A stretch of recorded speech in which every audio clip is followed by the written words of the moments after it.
आरहावासं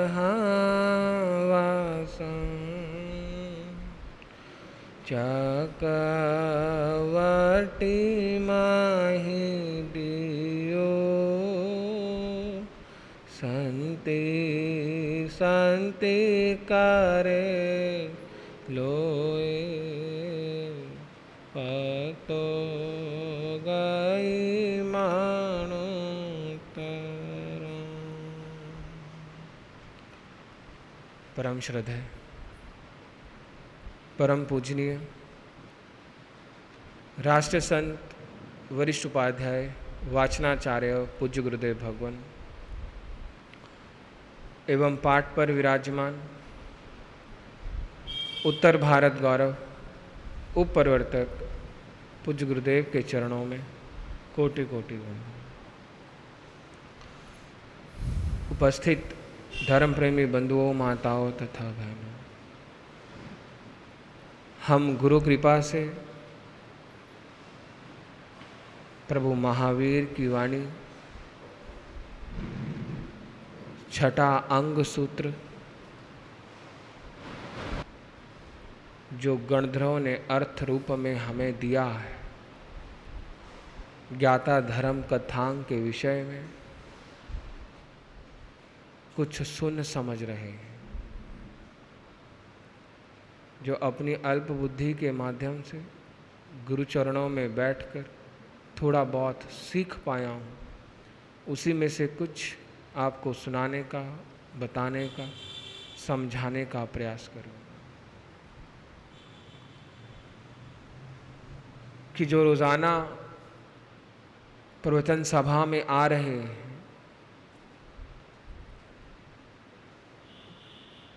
उन्हें पता है कि हमारा विषय क्या चल रहा है और कल आपने क्या सुना। ज्ञाता धर्म कथांग का जो पहला उद्देश्य चल रहा है, जिसका नाम है उत्क्षिप्त, और इस प्रथम शुद्ध स्कंद के प्रथम उद्देश्य में राजा श्रेणी का, उसकी पटरानी रानी धारणी का, अभय कुमार का दोहद पूरा करने का वर्णन आपने सुना। और कल हम बात कर रहे थे पुत्र प्राप्ति की, कि हर कोई चाहता है कि मेरे घर में भी एक पुत्र हो, जो मेरे कुल को, मेरे वंश को, मेरी परंपरा को आगे बढ़ा सके। और इसी के मध्य हम एक दृष्टांत सुन रहे थे ब्राह्मण आत्मदेव का।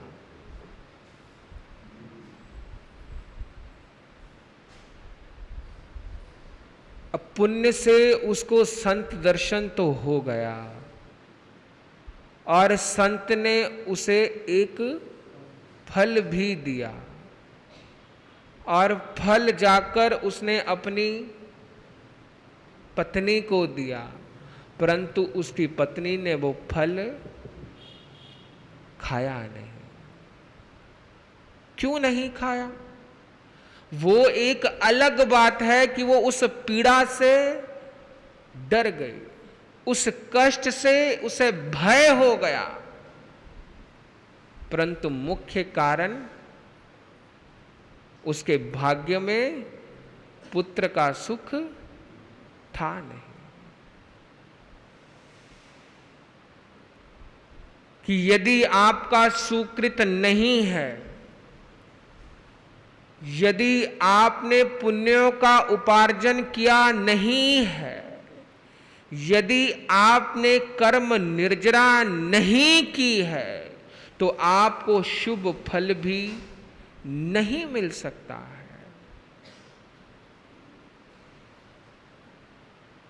कि आपको धन तो मिल गया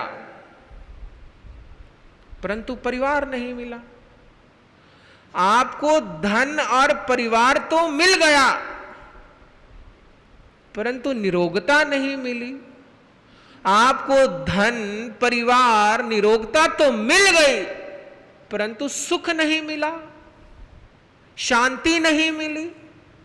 यदि आपको धन परिवार सुख शांति मिल गई तो धर्म नहीं मिलता, कहीं ना कहीं कुछ ना कुछ छूट जाता है, रह जाता है। और यदि जिसके पास पूर्ण इंद्रियां हैं, जिसके पास धन है, जिसके पास परिवार है, जिसके पास सुख है, जिसके पास शांति है, जिसके पास धर्म भी है, उससे पुण्यशाली आत्मा इस धरती पर कोई हो नहीं सकती है।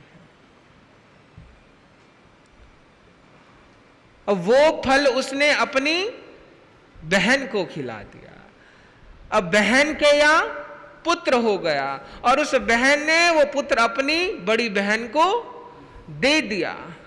अब आत्मदेव ब्राह्मण बड़ा खुश हुआ, बड़ा प्रसन्न हुआ, सभी में उसने मिठाइयां बांटी, खुशी मनाई। जैसे आप लोग पुत्र रत्न की प्राप्ति पर खुशियां मनाते हैं, उससे कई गुना अधिक उस ब्राह्मण ने मनाई, उस आत्मदेव ने मनाई, और उससे भी ज्यादा अधिक खुशी पुत्र होने की राजा श्रेणिक ने मनाई। परंतु दोनों में अंतर था कि जो आत्मदेव का पुत्र जिसकी वो खुशियां मना रहा है, जैसे जैसे वो बड़ा हो रहा है और उतना उतना दुख उस ब्राह्मण के जीवन में बढ़ता जा रहा है, आत्मदेव के जीवन में बढ़ता जा रहा है। और दोनों के जीवन में, ना केवल पिता के जीवन में, माता के जीवन में भी कष्ट दुख बढ़ रहा है। किस कारण से? क्योंकि उसके संतान संस्कारी नहीं है, उसके अंदर अनेकों दुर्गुण आ गए, अनेकों बुराइयां आ गई, अनेकों उपालंब आने लगे, और यहां तक कि जब वो युवा अवस्था में पहुंचा, उसके जीवन में बुराइयां आई। उसके पिता आत्मदेव ने रोकने की कोशिश की तो उसे भी डंडे मार मार कर उसने घर से निकाल दिया। और अंत में आत्मदेव और उसकी पत्नी के मृत्यु का कारण भी वो पुत्र बना। ऐसा पुत्र चाहिए जो कुल का कलंक बने या कुल का श्रृंगार बने।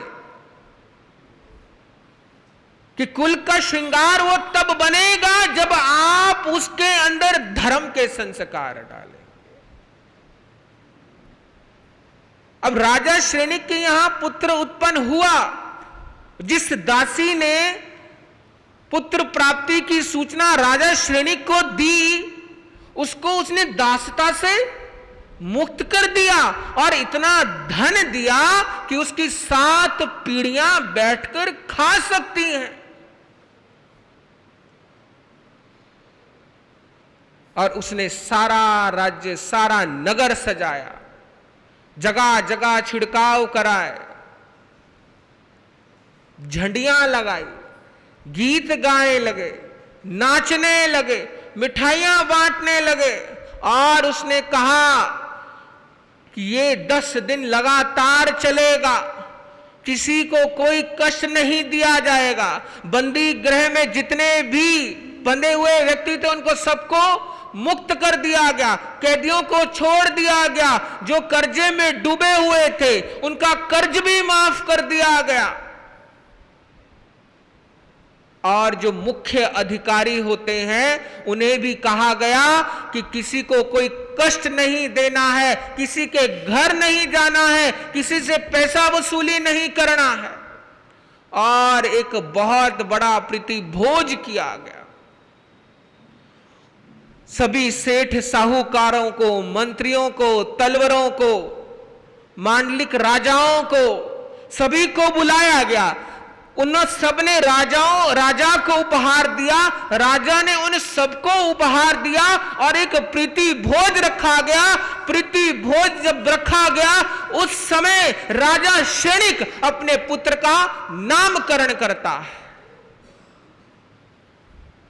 क्योंकि रानी धारणी को मेघ का दोहद आया था कि उस आधार पर राजा श्रेणिक ने उस दोहद की पूर्ति हो गई, इसलिए उस बालक का नाम रखा मेघ कुमार।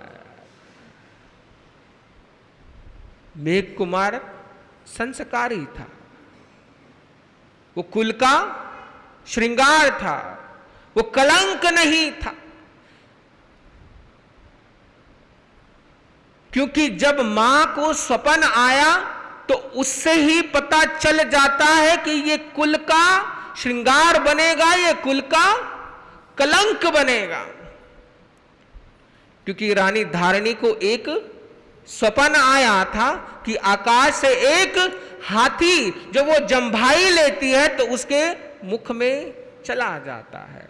जब तीर्थंकरों का जन्म होता है तो माता कितने स्वप्न देखती है? 14 स्वप्न देखती है। और जब किसी वासुदेव का जन्म होना होता है तो मां 7 स्वप्न देखती है। जब बलदेव का जन्म होना था तो उनकी माता ने 4 स्वप्न देखे। उन स्वप्नों के आधार पर पता चल जाता है कि बालक कैसा होगा। यदि शुभ होगा तो आकाश में वैसे नक्षत्र ग्रह बन जाते हैं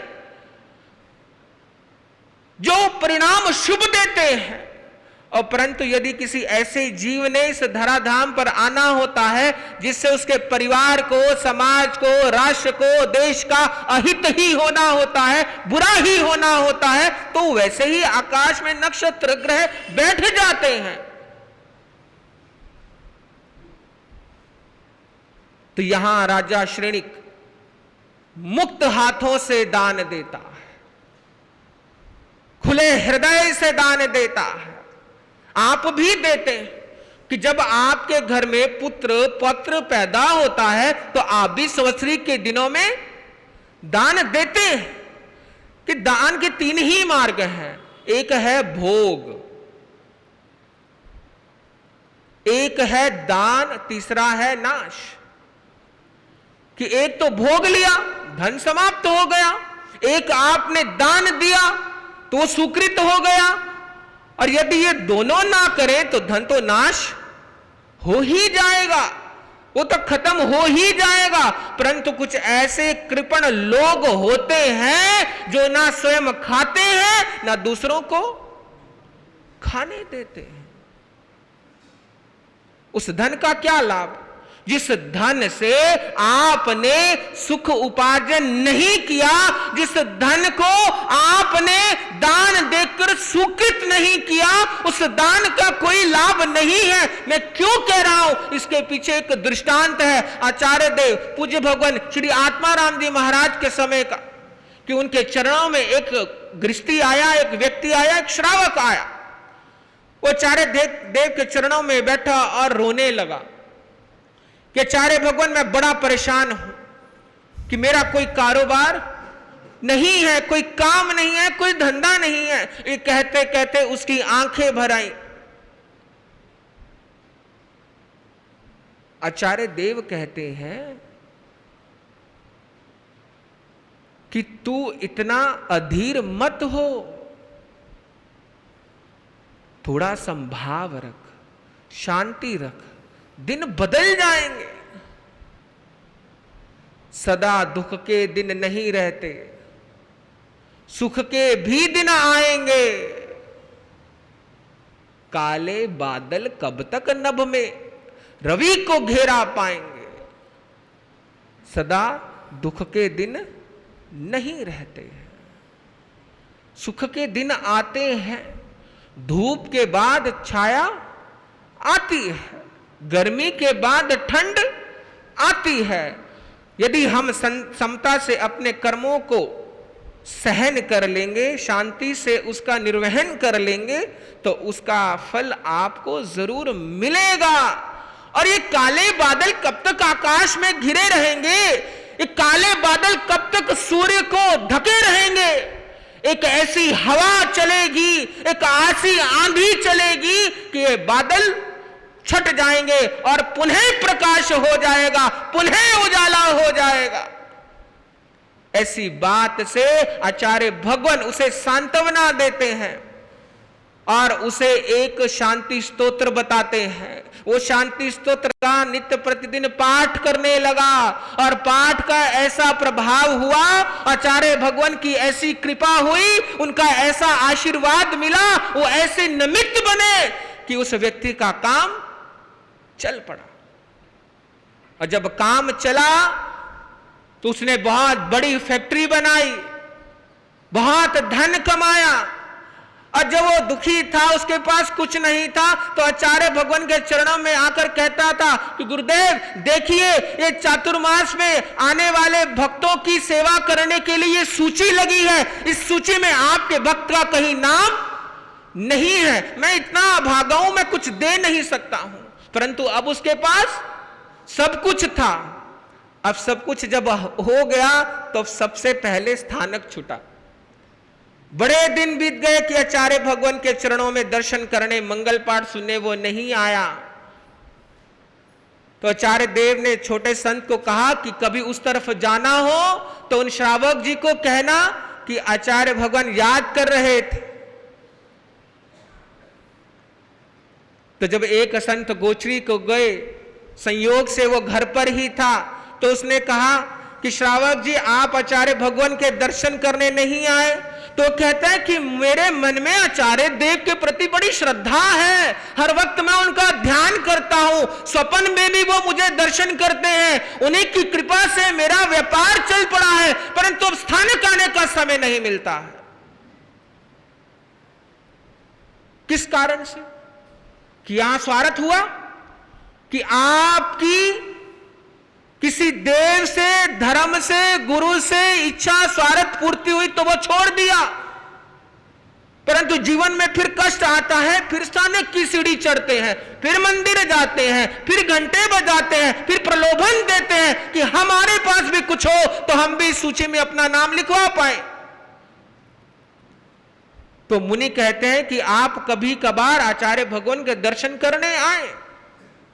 तो वो एक दिन आचार्य भगवान के चरणों में आया तो आचार्य भगवान कहते हैं कि तू मुझे प्रलोभन देकर मुझसे कुछ अर्जन करना चाहता था, परंतु ये तब तक होगा जब तक तेरे भाव अच्छे हैं, तू धर्म में लगा हुआ है, तेरे अंदर धर्म के संस्कार रहेंगे। ये समय तो बीतता जाएगा, व्यापार तो चलता रहेगा, सुख दुख तो जीवन में आता रहेगा, परंतु धर्म सुनने का, धर्म करने का, तपस्या करने का अवसर बार बार नहीं मिलता। इसीलिए चातुर्मास करवाए जाते हैं, साधु साधुओं को विनतियां कर कर बुलाया जाता है, उनकी सेवा शुश्रूषा की जाती है कि वो स्वस्थ रहे और हमें समय समय पर उन तीर्थंकरों भगवंतों की वाणी का लाभ देते रहे। परंतु यदि हम स्वार्थ से बंधे रहे, चाहे वो धर्म से हो, चाहे वो संत से हो, चाहे वो देव से हो, चाहे पाठ से हो, चाहे सामायिक से हो, या किसी चीज से भी हो, यदि आप स्वार्थ से जुड़े रहेंगे, वो थोड़ी समय तक तो आपको लाभ फल देता रहेगा, परंतु एक समय ऐसा आएगा कि वो सब समाप्त हो जाएगा, पुनः दुख के बादल आ जाएंगे। उस समय आपको कोई बचाने वाला भी नहीं होगा। क्योंकि बेशक आप आंख बंद कर कर देखें कि परमात्मा हमें नहीं देख रहा, परंतु उसकी लेखनी हर पल हर वक्त चल रही है। कर्म की लेखनी कभी बंद नहीं होती है। बड़े लाड प्यार से राजा शनिक के पुत्र मेघ कुमार का लालन पालन होने लगा। 5-5 धाय माताएं उसकी सेवा में थी। 5 धाय माता कौन सी? कि एक उसे भोजन करवाती है, एक उसे नहलाती है, एक उसे वस्त्र पहनाती है, एक उसे आभूषण सजाती है, और एक उसे क्रीड़ाएं खेल खिलाती है, एक अपनी गोद में लेकर उसे झूलती रहती है, टहलाती रहती है। ऐसी 5-5 धाय माताओं के बीच में मेघ कुमार पलने बढ़ने लगा, और यहां 8 वर्ष का मेघ कुमार हो गया। अब राजा रानी के मन में, धारणी और सैनिक के मन में भाव आया कि अब उचित समय है कि इसको शिक्षा देने के लिए किसी कुलाचार्य के पास, गुरु भगवंतों के पास भेज दिया जाए, क्योंकि जीवन में शिक्षा का बड़ा महत्व है। और वो शिक्षा कैसी? केवल लौकिक शिक्षा नहीं, उसके साथ लोकोत्तर शिक्षा भी, जिसे हम आध्यात्मिक शिक्षा कहते हैं, उसका भी बड़ा महत्वपूर्ण स्थान है। भगवान ऋषभ देव के समय में यह अकर्म भूमि शुरू हुई है। उससे पहले तो कर्म भूमि थी, जहां पे लोगों की जो इच्छाएं थी वो मात्र कल्प वृक्ष से पूरी हो जाती थी। वहां अकर्म भूमि, कर्म नहीं था, धर्म भी नहीं था। ऐसा नहीं कह सकते कि धर्म नहीं था, धर्म का अस्तित्व तो सदा था, है, रहेगा, अनादिकाल से था। परंतु तब चुस्त, चालाकी, ठगी, ठोरी, नियति ऐसे काम नहीं होते थे, इसलिए वो कोई विधान नहीं बना, शिक्षा प्रणाली नहीं बनी। भगवान ऋषभ देव के समय से ये 80-80 कृषि की जानकारी, ज्ञान हुआ। 80 मतलब कि औजारों का बनना, तलवार, मसी मतलब लिखना, लेखन कार्य, शिक्षा, और कृषि आप सब जानते हैं कि खेती बाड़ी। ये भगवान ऋषभ देव के समय से ही 80-80 कृषि का प्रारंभ हुआ, क्योंकि वो कर्म भूमियां प्रारंभ हो गई थी। उससे पहले तो कल्प वृक्षों से ही व्यक्तियों की इच्छा पूरी हो जाती थी। वहां के पत्ते ऐसे होते थे कि वो पात्र, बर्तन बन जाया करते थे, और उसी कल्प वृक्ष से प्रकाश, रोशनी मिलती थी, उसी कल्प वृक्ष से वस्त्र मिलते थे। धीरे धीरे ह्रास हुआ। ह्रास कैसे हुआ? एक अवसर्पणी काल है, एक उत्सर्पणी काल है। अवसर्पणी काल में ह्रास हो रहा है,